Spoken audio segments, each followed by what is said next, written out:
बोला बोला बोला। हाय दिन रात बस थ्रेसर धरई बा तो कुल काम हो जाई। अरे थ्रेसर ना धरे ट्रैक्टरवा वाला भगा दे तो कहाँ से आई। और देखा पर कसवा भी लाइन लगैले है।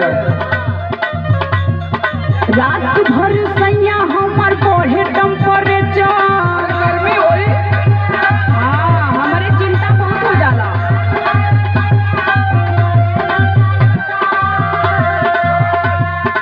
कूलर में रहा, कूलर में।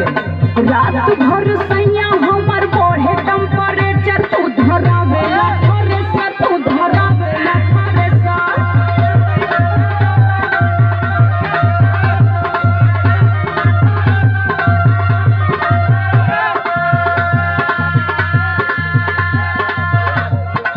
अरे 4 दिन का लहार बाहर है, कमाल बजे कुछ नहीं तो भाई नहीं सही करियो।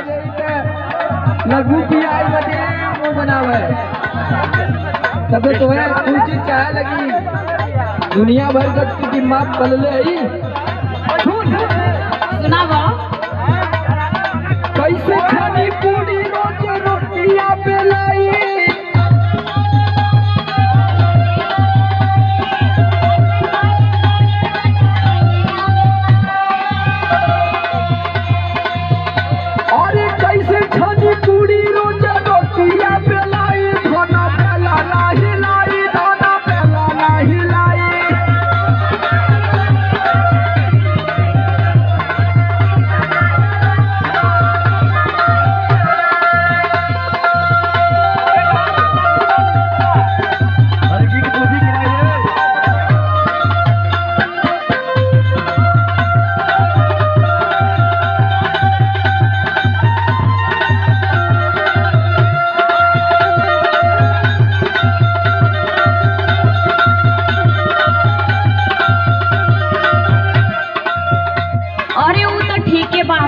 तनी की कमैबा ना तो का खायल जाई, लेकिन तनी घरों रहल जरूरी समझा।